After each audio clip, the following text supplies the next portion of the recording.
Okay, this video is from the same book, Best Christian Art. We're just going to show a couple pictures of paintings of cathedrals. This right here is the Duomo Milan, Cathedral in Milan, at the crowning of King Ferdinand of Austria by Alessandro San Chirico. Okay, so anyways, they're beautiful churches. Basically, the way I would phrase it is the French are the best at building cathedrals, you know, like Chartres and Notre Dame and other ones. They're the best at making them. Their buildings are just magnificent. In terms of the interior, I think the Italians are better at painting the interior of a cathedral, but their outer facade is not as nice. Cathedrals are the most beautiful buildings ever made in architecture, of course.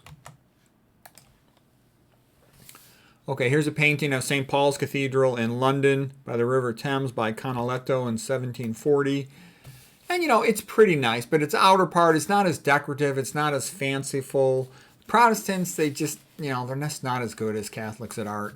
Don't get me wrong. The Protestants were magnificent. In the 1800s, they had the whole Pre-Raphaelite Brotherhood with John Everett Millay and John Ruskin, William Hunt. They had some great stuff, and then that led to their protege students, disciples, if you will, like Edmund Layton, for example. So they were magnificent painters. They did have some magnificent painters. But anyways, I like Canaletto. He's very good for these detailed panoramic scenes.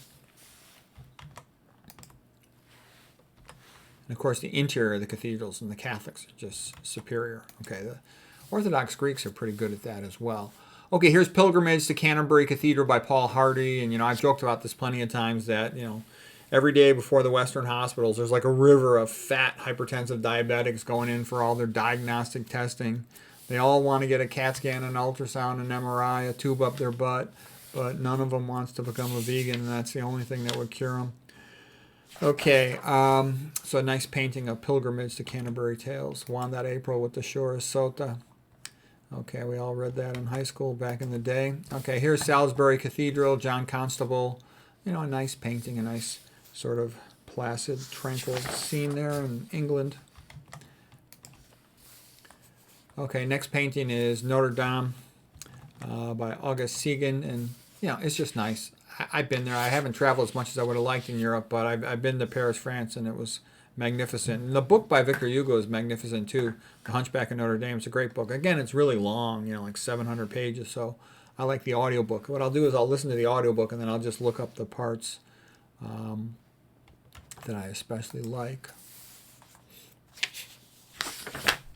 Okay, here is the Church of the Holy Trinity by Jean Berard from 1900. And in Western Christian societies, people and property are safe. You can dress nice, go out in public, and no one hassles you. That's one of the reasons why most people all over the world, they want to live in Western Christian countries. You always hear about people wanting to move to America or some country in Europe or something, or Australia or something, or New Zealand or something. Nobody wants to move to non-Christian countries, practically. You know, for multiple reasons. Sometimes you'll have a country that's very nice, like Japan, but they don't like foreigners very much. There's other countries like that. Versus the Western countries tend to be welcoming to anybody who has a good reason for being there. You know, they got a unique job skill or whatever. So anyways, these paintings are just nice. You can sort of just be yourself in society a lot more than you can some other place where you're worried about your safety.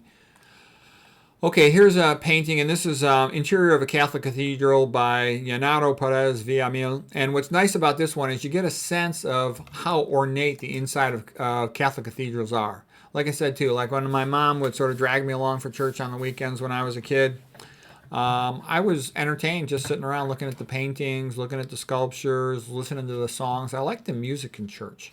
And they were rather beautiful. And there's sort of this, you know, the synergistic beauty of the stained glass windows with the paintings on the wall, with the sculptures, the way the light comes in. The cathedrals were different than the Romanesque religious buildings earlier in the sense that, you know, with the flying buttresses and whatnot, they were able to have much, much more windows, and so they let more light in, and the high ceiling was as if one was looking up to heaven. It's a bit like the forest canopy. There's a sense of awe for God and nature. They're beautiful. Okay, let's see. Oh, here's just a couple quotes about cathedrals. Heinrich Heine, he said, "People in the old days had convictions. We moderns only have opinions. It takes more than opinions to build the Gothic cathedral." Yeah, they would work on it, maybe the whole project of the whole town. They were proud of it. And some of them, they knew sometimes these things would take several decades, and guys knew they wouldn't be alive by the time it was finished. They were happy to contribute to it. Arthur Herman, the soaring vault symbolizes the soul's aspiration to be one with God. Daniel Robinson, Dante and the Gothic cathedrals were the apex of the Middle Ages. Yes, they were. I would also add Thomas Aquinas was pretty high up there, as was Abelard. Here is John Ruskin. Christian faith is a grand cathedral with divinely pictured window. Standing without, you see no glory, nor possibly can imagine any. Nothing is visible but the merest outline of a dusky shapes. Standing within, all is clear and defined. Every ray of light reveals unspeakable splendors. The whole of a Gothic cathedral is scrawled over with a spirit of playfulness. Yeah, they're beautiful. Each craftsman can make their own little statue. There's very much an individual component to the art. And let's see here.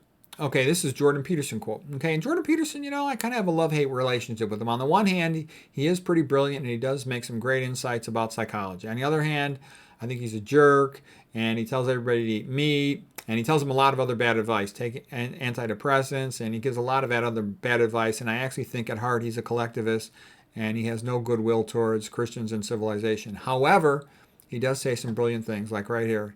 Michelangelo's Sistine Chapel ceiling is more than beautiful. It's something that feeds the soul. Cathedrals are built in the shape of a cross. The center of the cross is beneath the center of the dome. The center of the cross is the point of greatest suffering, the point of death and transformation, and the symbolic center of the world. Christ is the best a man can be. His story is the greatest tragedy ever. He was the best person, completely innocent, and the worst thing happened to him. So that's rather brilliant. Okay, Edith Hamilton, poetry is the Gothic cathedral of writing. So that's all beautiful. I love cathedrals. It's magnificent to be inside of one. And that's all for today. Hope that was interesting, enjoyable.